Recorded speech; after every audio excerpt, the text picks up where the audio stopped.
अस्सलाम वालेकुम। In this video we will discuss the abdominal part of the abdominal aorta. ठीक है, abdomen में जो अयोटा है वो हम डिस्कस करेंगे। ठीक है, सबसे पहले जो हमारे पास अयोटा है, जो एब्डोमिनल अयोटा है, इसकी बिगनिंग कहाँ पर होती है, इसका कोर्स क्या है और इसकी टर्मिनेशन कैसे होती है, ये हम सारा डिस्कस करेंगे। जब ये हमारे पास सबसे पहले एब्डोमिन में एंटर कहाँ से होता है, ये हमारे पास एब्डोमिन में एंटर होता है from the aortic opening in the diaphragm. जो अयोटिक ओपनिंग होती है डायाफ्राम में, वहाँ से ये एंटर होता है। और वो अयोटिक ओपनिंग हमारे पास कहाँ होती है, वो हमारे पास अयोटिक ओपनिंग होती है at the level of T12 vertebra. At the level of T12 vertebra वो अयोटिक ओपनिंग होती है। ठीक है, अयोटिक ओपनिंग से दो चीज़ें और भी निकलती हैं। वो एक थी हमारे पास हेजाइगस वेन और एक थी हमारे पास थोरेसिक डक्ट, जो कि साथ इसके पास कर रही होते हैं। अयोटा पास कर रहा होता है, थोरेसिक डक्ट और हेजाइगस वेन हमारे पास कर रही होती है।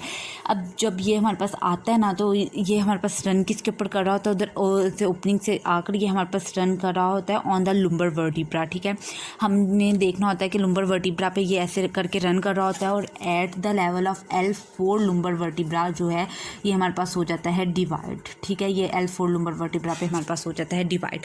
अब L4 पे डिवाइड हो जाता है और ये हमारे पास 1.25 सेंटीमीटर। ठीक है, ये हमारे पास कहाँ से होता है 1.25 सेंटीमीटर, ये हमारे पास लैटरली होता है। ठीक है, हम इसको देखें तो ये हमारे पास लैटरल साइड पे होता है, बिल्कुल मिड में नहीं होगा, थोड़ा सा लैटरली पड़ा होगा।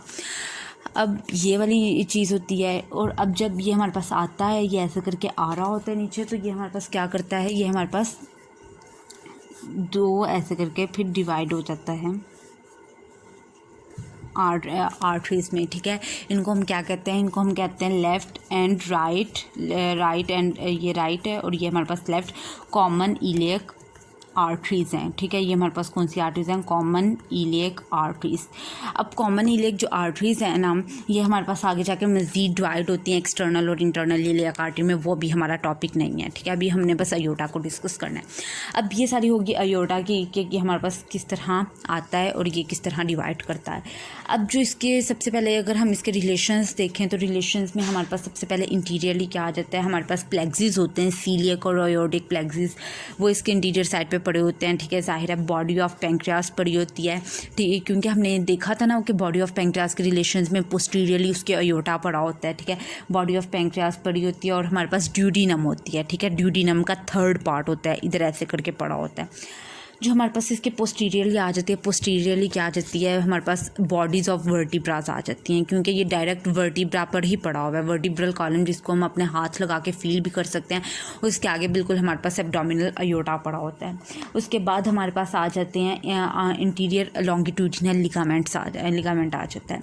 अब जो हमारे पास इसके राइट साइड पे राइट साइड और लेफ़्ट साइड के जो कॉमन है ना, एक वो है कि राइट साइड पे हमारे पास होता है राइट कर्स ऑफ डायाफ्राम और लेफ़्ट साइड पे होता है लेफ़्ट कर्स ऑफ डायाफ्राम होता है। ठीक है, इसके साथ हमारे पास राइट साइड पे क्या मूव कर रहा होता है, राइट साइड पे हमारे पास इसके साथ ऐसे करके मूव कर रहा होता है और जो है इंफीरियर वेना केवा। ठीक है, इंफीरियर वेना केवा ऐसे करके हमारे पास इधर ऐसे करके वो डिवाइड होता है। ठीक है, वो इधर करके थोड़ा सा डिवाइड होता है, इसके थोड़ा सा लो।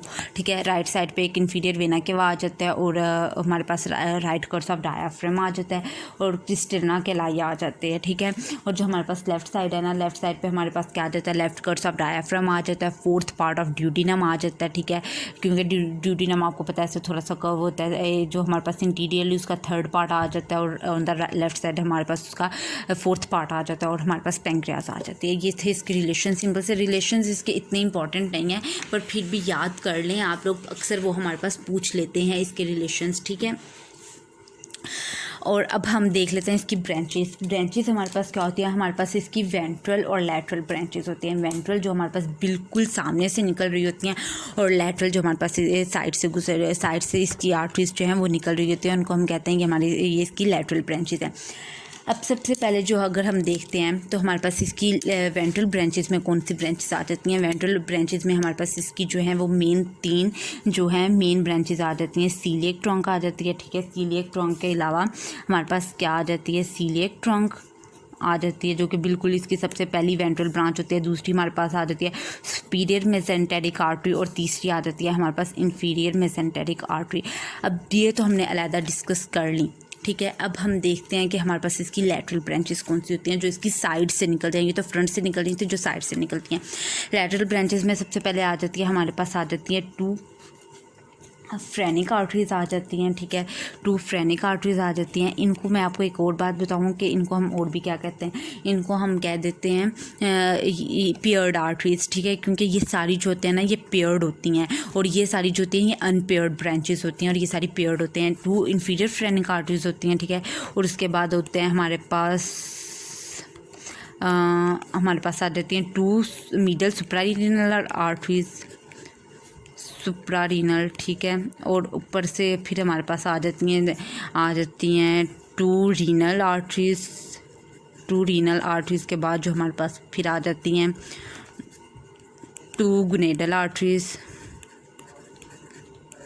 और उसके बाद आ जाती हैं हमारे पास, ये थी हमारे पास सारी इसकी वो वाली जो हमारे पास लैटरल ब्रांचेस थी। अब डॉर्सल ब्रांचेस जो इसके बैक साइड से निकलती हैं उसके ऊपर हमारे पास आ जाती हैं इधर जो डॉर्सल ब्रांचेस, जो कि ये वेंट्रल सामने से, डॉर्सल जो बैक साइड से निकल रही होती हैं, उसके अंदर आ जाती है हमारे पास इलियो लिम्बर आर्टरीज, इलियो लिम्बर मैंने लिखते हैं लिम्बर आर्टरी, इलियो लिम्बर इसकी ब्रांच नहीं है। और हमारे पास आ जाती हैं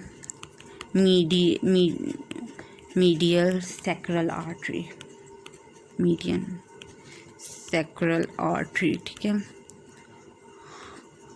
ये हमारे पास होती हैं 4 और ये हमारे पास होती है ओनली 1, ठीक है। ये हमारे पास होती हैं और आगे आके हमारे पास टर्मिनल ब्रांचेस आ जाती हैं जहाँ पर योटा हमारे पास टर्मिनेट होता है, डिवाइड होता है। वो मैं आपको बता चुकी हूँ कि वो हमारे पास होती हैं कॉमन इलियक आर्टरीज जो कि लेफ्ट एंड राइट साइड पे होती हैं।